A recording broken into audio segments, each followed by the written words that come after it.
Hello बच्चे लोग, तो कैसे हैं आप लोग। तो welcome back to this channel Mrityunjay classes Aurangabad. तो आप सभी की बोर्ड एग्जाम की प्रिपरेशन कैसी चल रही है। उम्मीद करता हूं कि आपके प्रिपरेशन काफ़ी मस्त चल रही होगी। तो मैं आज के इस वीडियो में लेकर आया हूं और भी आपके लिए इंपॉर्टेंट क्वेश्चन जो 5 मार्क का 5 मार्क्स का क्वेश्चन है। तो चलिए चलते हैं क्वेश्चन की तरफ। Find expression of refraction through spherical surfaces. Question आपने पढ़ा find expression of refraction through spherical surfaces. तो ये क्वेश्चन जो है आपका 5 मार्क्स में पूछा जाएगा, या फिर आपको सिंपली ऐसे बोल देगा कि आप फाइंड करो ये फॉर्मूला को, इस एक्सप्रेशन को μ2 upon v minus μ1 upon u is equal to μ2 minus μ1 by r। आपको ये बात अगर नहीं भी लिखेगा तो आपसे पूछेगा कि फाइंड द एक्सप्रेशन और prove this expression μ2 upon v minus μ1 upon u is equal to μ2 minus μ1 upon r। तो चलिए वीडियो को करते हैं शुरू अब कि आखिर ये कैसे हम लोग पढ़ेंगे। तो चलिए मैं यहाँ पर सारा बात बता करके रखा हूँ। देखो हमने क्या किया, ये जो है आपका एक कॉनकेव सरफेस है, ठीक है। एक ऐसा सरफेस है, एक स्फेरिकल सरफेस लिया हूं मैंने, और स्फेरिकल सरफेस में ये कैसा सरफेस हुआ, कॉनकेव सरफेस हुआ। और कॉनकेव सरफेस का ये ए बी जो पार्ट है वो ए बी क्या है, क्रॉस सेक्शन है, पी क्या है, पोल है, सी इसका सेंटर है। ये पॉइंट ओ पर ऑब्जेक्ट रखा हुआ है और ऑब्जेक्ट ओ से ये जो आपका रे ऑफ लाइट जा रहा है, एक रे ऑफ लाइट इंसिडेंट हुआ पॉइंट एस पर, और इसका रिफ्रैक्शन हुआ किस डायरेक्शन में, आर डायरेक्शन में रिफ्रैक्शन हुआ, इस डायरेक्शन में। इसको जब मैंने डॉटेड लाइन से पीछे बढ़ाया तो ये पॉइंट आई पर मिला। एक रे जो है ओ पॉइंट से निकल कर कैसे गया, बिल्कुल सीधा गया। ये आप देख रहे हैं ना, बिल्कुल ओ से पॉइंट से आता हुआ रे कैसे गया, OPQ डायरेक्शन में। तो देखो फर्स्ट रे किस तरफ गया था, एसआर डायरेक्शन में। सेकेंड वाला रे कैसा है, डायरेक्टली सीधा आया प्रिंसिपल एक्सिस के अलोंग। तो जब ये वाली रे जो है प्रिंसिपल एक्सिस के अलोंग और ये वाली एसआर रे, दोनों को हम लोग पीछे की तरफ इसको हम लोग क्या किए, एक्सटेंड किए, तो दोनों किस पॉइंट पे मीट कर रहा है, पॉइंट आई पे मीट कर रहा है। सो ये जो पॉइंट है यहाँ पर क्या बना, हमारा इमेज बना।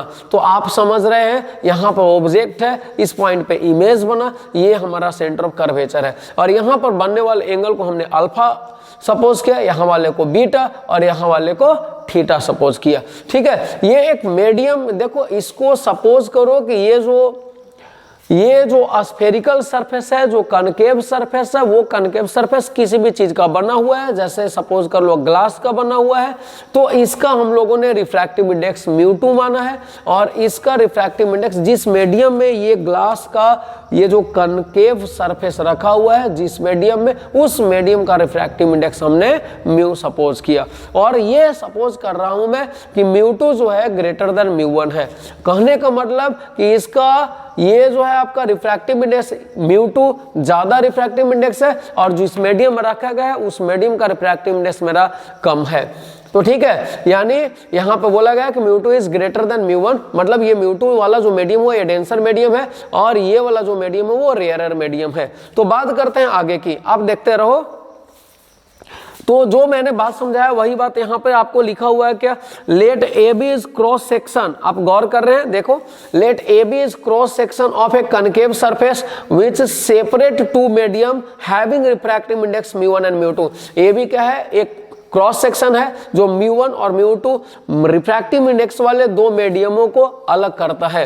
अब a ray coming from object O incident on point S, O से चलने वाला एक रे कहां पे इंसिडेंट हुआ, एस में, और किस डायरेक्शन में, रिफ्रैक्टेड इन एसआर डायरेक्शन, एसआर डायरेक्शन में रिफ्रैक्ट हुआ है, ठीक है।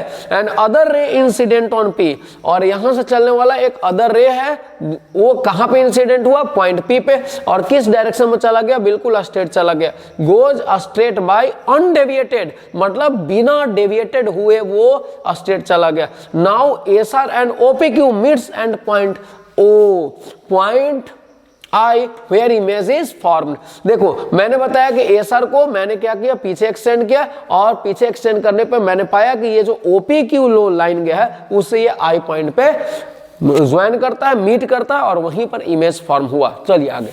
तो यहां पर देखो, मैं यहां पे बता रहा हूं, ये एंगल के बारे में बताया जा रहा है जो भी आपको यहां पर है। देखो ये एंगल एस ओ पी को देखो कितना है, एस ओ पी, क्या मैंने माना, थीटा। कोई दिक्कत नहीं ना बच्चे लोग? नहीं सर। तो देखो एंगल एस आई पी कितना हो गया, बीटा। फिर एंगल एस सी पी कितना हो गया, अल्फा। ओके, अब देखो पीओ क्या है, PO is the object distance. PO क्या है, डिस्टेंस ऑफ ऑब्जेक्ट। इसको हमने क्या सपोज किया, माइनस यू। ऑब्जेक्ट डिस्टेंस को यू से दिखाते हैं। और पी आई क्या है हमारा, पी आई वो है हमारा इमेज का डिस्टेंस, जिसको भी से दिखाते हैं। पीसी हमारा क्या है, रेडियस, जिसको हम लोग कैसे दिखाए, कैपिटल आर से दिखाए। अब बोलिएगा सर सभी में माइनस का साइन आपने क्यों लगाया है? तो याद रखिएगा बच्चे लोग, all distances are measure from pole. ये हमने साइन कन्वेंशन मैंने आप सभी को बताई थी कि लेंस और मिरर के केस में ऑल जो डिस्टेंस होते हैं वो मेजर किए जाते हैं पोल से। तो इसमें रूल मैंने बताया था आप सभी को कि the distance measured in the direction of incident ray is taken positive, but the distances which is measured opposite to the direction of incident ray is taken negative. तो इंसिडेंट रे का direction देख रहे हो ना, incident ray के direction इस तरफ से है और हमने मेजर किया, देखो पीसी डिस्टेंस, पीसी मेजर करो, पी आई मेजर करो, पी ओ मेजर करो। इंसिडेंट रे डायरेक्शन ऐसा है और जो भी डिस्टेंस मैंने मेजर किया P C, P I, P O, वो क्या है, इंसिडेंट रे के डायरेक्शन के अपोजिट है, इसलिए सारे का साइन हमने क्या लिया, निगेटिव लिया। तो चलो आगे की बात करता हूं मैं। यहां पर दो ट्रायंगल दिखाई दे रहा है आपको, कौन कौन सा? एक ट्रायंगल मैं ले रहा हूं एस ओ सी। कौन सा ट्रायंगल, एस ओ सी। तो इस ट्रायंगल में देखो ये अल्फा जो है आपका क्या है, एक्सटीरियर एंगल ऑफ ट्रायंगल है। और किसी भी एक्सटीरियर एंगल ऑफ ट्रायंगल में ये जो होता है वो क्या है, ये दोनों एंगल के सम के बराबर होता है, दूर वाला जो दोनों एंगल होते हैं, ठीक है। तो अल्फा का मैंने अल्फा जो होगा उसका किसके इक्वल आ जाएगा? तो देखो मैं पहले बता देना चाहता हूं कि यहाँ पर जो ये इंसिडेंट रे है और ये क्या है, सी से मैंने डॉटेड लाइन से एक लाइन खींचा, वो है क्या, नॉर्मल। तो याद रखो इंसिडेंट रे, ये इंसिडेंट रे हुआ और ये नॉर्मल हुआ। तो इंसिडेंट रे और नॉर्मल के बीच में जो एंगल बनता है उस एंगल को हम लोग क्या बोलते हैं, एंगल ऑफ इंसिडेंस बोलते हैं। बच्चे लोग याद है ना, इंसिडेंट रे और नॉर्मल के बीच में जो एंगल बना उसे मैंने क्या माना, इंसिडेंस, एंगल ऑफ इंसिडेंस। और ये रिफ्रैक्टेड रे और नॉर्मल,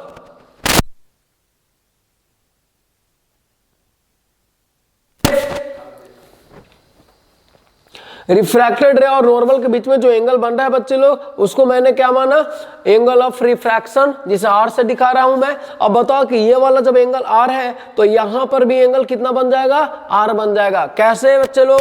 तो ये बनेगा वर्टिकली अपोजिट एंगल से। तो चलो ये एंगल आर है तो ये एंगल आर होगा और ये पूरा का पूरा एंगल आई है। तो चलिए बच्चे लोग बताओ कि ये वाला ट्रायंगल एस ओ सी में, एस ओ सी की मैं बात कर रहा हूं, अल्फा का वैल्यू किसके इक्वल आएगा, थीटा, और प्लस ये वाला एंगल आई के इक्वल, ठीक है ना। अल्फा इक्वल टू ये एंगल आई और प्लस ये एंगल थीटा, ठीक है ना। एक्सटीरियर एंगल जो ट्रायंगल का होता है उससे। तो मैंने क्या लिख दिया, देखो alpha equal to theta plus I. Okay, तो यहां से हम लोग क्या करें, आई का वैल्यू निकाल दिए, I equal to alpha minus theta आ गया। फिर हम लोग क्या चल रहा है, इन ट्रायंगल एस ओ आई, ये ट्रायंगल एस ओ आई नहीं, यहां पर क्या है, एस ओ आई में नहीं, चलिए मिस्टेक है, एस आई पी में, ठीक है, वेरी सॉरी बच्चे। तो यहां पर क्या, एस आई पी में चलेंगे, S I P, okay, S I P note S I C, okay, S I C. तो यहां पर जो अल्फा एंगल है बच्चे लोग, तो अल्फा एंगल किसके इक्वल आ जाएगा, तो ये बीटा और प्लस में आर के इक्वल आएगा, क्योंकि ये एक्सटीरियर एंगल है और इसका जो ये वैल्यू होगा वो इंटीरियर एंगल, दो इंटीरियर एंगल जो दूर वाले इंटीरियर एंगल होते हैं उनके सम के इक्वल आएगा। तो आर प्लस बीटा के इक्वल आ जाएगा। तो मैंने क्या लिखा, alpha equal to beta plus R लिखा। तो यहां से आर का वैल्यू आ गया अल्फा माइनस बीटा। तो अब क्या करो, नाउ स्नेल्स लॉ यहां पे लगाओ। हम लोग जानते हैं कि स्नेल्स लॉ क्या होता है बच्चे लोग, तो स्नेल्स लॉ होता है म्यू1 sin i इक्वल टू म्यू2 sin r, है ना। यहां पर आप देखो म्यू1 sin i इक्वल टू म्यू2 sin r होता है स्नेल्स लॉ।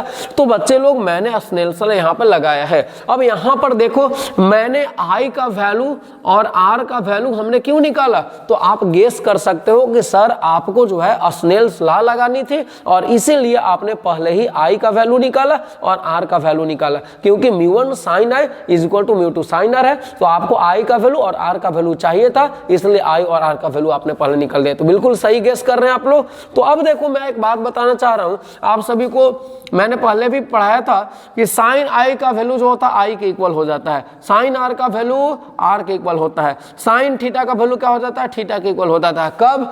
जब ये थीटा एंगल जो है इनका वैल्यू काफी ज्यादा स्मॉल हो। तो for very small angle sine theta is equal to theta, sine r is equal to r, sine i is equal to i. तो वही मैंने बात लिखी है यहाँ पे कि as we know that if i and r are a small angle then sine i is equal to i and sine r is equal to only r. Okay, तो यहां से हम लोग क्या किए, म्यू1 साइन आई के जगह हमने क्या रखा, सिर्फ आई रखा, तो म्यू1 आई हो गया, और म्यू2 साइन आर के जगह पे क्या रखा मैंने, तो यहां पे रख दिया मैंने आर।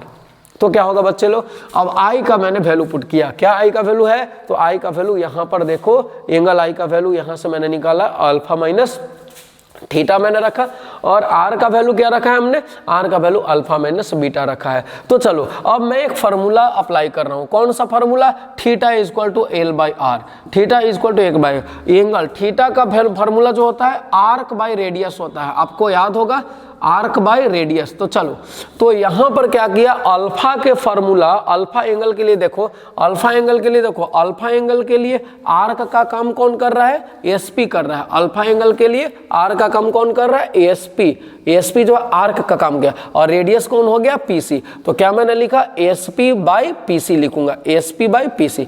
तो देखो यहां पर अल्फा की जगह एसपी बाई पीसी लिख दिया। ओके, फिर से चलिए, वहां पर क्या है बाबू, यहां पर हो जाएगा थीटा, एंगल थीटा, तो थीटा को बारे में हम लोग यहां पर देंगे।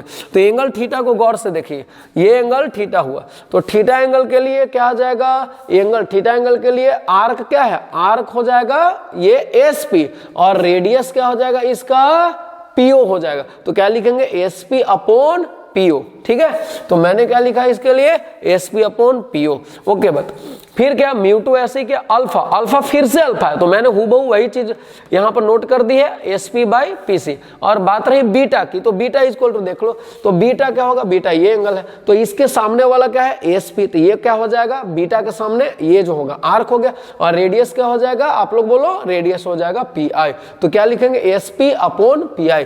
तो हमने क्या लिखा, SP upon P I. Okay, तो चलिए देखो, एसपी एसपी यहां कॉमन है, मैंने कॉमन ले लिया, म्यू1 वैसा ही है, और यहां पर भी अब क्या कर रहा हूं मैं, देखो ऊपर कॉमन लेने के बाद 1 बचेगा, ये मैंने लिख दिया।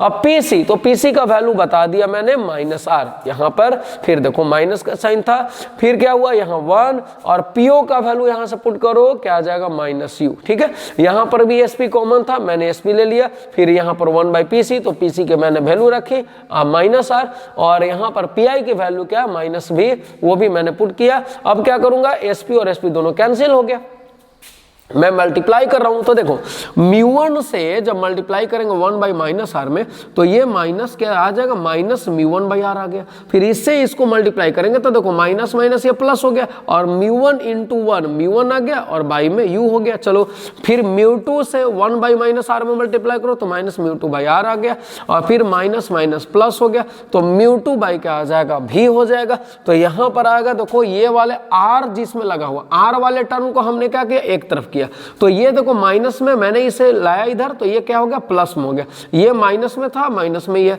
अब ये म्यू2 बाई भी ऑलरेडी इधर है, इस मैं चीज को, ये वाले जो म्यू1 बाई यू है उसको मैं उस तरफ ले जा रहा हूं, तो माइनस में आ गया। तो अब देखो क्या किया, ये पूरा चीज जो है इसको मैंने यहां पर लिखा है। ठीक है, म्यू2 बाई भी माइनस म्यू1 बाई यू, यहां एलसीएम आप लेंगे, आर एलसीएम लेंगे तो क्या आ जाएगा, म्यू2 माइनस म्यू1। तो इस तरह से फाइनली आपका फॉर्मूला प्रूफ हुआ, म्यू2 बाई भी माइनस म्यू1 by u is equal to म्यू2 माइनस म्यू1 बाई आर। ठीक है बच्चे लोग, तो मेन इसमें काम क्या करना है आपको, ये डायग्राम बनानी है अच्छे से आपको, और यहां से जाते हुए जो रे ऑफ लाइट है, उस रे ऑफ लाइट को आप क्या करो, ऐसे करो, यहाँ रिफ्रैक्शन होगा, ये क्या करोगे, यहाँ पर जब आएगा तो यहाँ इमेज बनेगी, और ये नॉर्मल जो है यहाँ पे आएगा, यहाँ पर सी लिखेंगे और एंगल लिखेंगे अल्फा बीटा थीटा। फिर हम लोग क्या करेंगे, जो ट्रिएंगल के लिए एक्सटीरियर एंगल का फॉर्मूला होता है वो 2 बार मैं लगाऊंगा, एक बार एस ओ सी ट्रिएंगल में चलना है, एक बार एस आई सी ट्रिएंगल में चलना है, और वहां से आपको 2 वैल्यू निकालना है, किसका किसका, तो आपको निकालना है ये फार्मूला, आई का वैल्यू और आर का वैल्यू, और इसके बाद आपको लगाना है क्या, स्नेल्स लॉ। फिर यहाँ पे एक कॉन्सेप्ट लगाना है कि साइन आई के वैल्यू के जगह हम क्या रखेंगे, आई, साइन आर के जगह आर रखेंगे, किस लिए, क्योंकि फॉर वेरी स्मॉल एंगल इनका वैल्यू जो होता है साइन थीटा का वैल्यू जो होता है थीटा के इक्वल होता है। वहां से करने के बाद मैं क्या करूंगा, मैंने किया है आई का वैल्यू रखा, आर का वैल्यू रखा, फिर फॉर्मूला एक लगाया theta equal to L by R, arc by radius, और फाइनली हम लोग कहां तक पहुंच गए हैं, ये फॉर्मूला तक। तो दैट सॉल्व। मैं उम्मीद करता हूं कि आपको ये काफी ज्यादा अच्छे से समझ में आया होगा, और ये जो क्वेश्चन है वो आपके बोर्ड एग्जाम में 5 मार्क्स की क्वेश्चन, और काफी ज्यादा वीवीआई क्वेश्चन है बच्चे लोग। बहुत बार ये क्वेश्चन जो है आपके प्रीवियस बोर्ड एग्जाम में पूछे जा चुके हैं, बहुत ज्यादा बार, ठीक है, तकरीबन मतलब 5 से 6 बार 7 बार ये क्वेश्चन पूछे जा चुके हैं, तो इसको इग्नोर नहीं करेंगे। ऑल द वेरी बेस्ट, आप लोग करते रहे अपने एग्जाम के बेहतरीन तैयारी।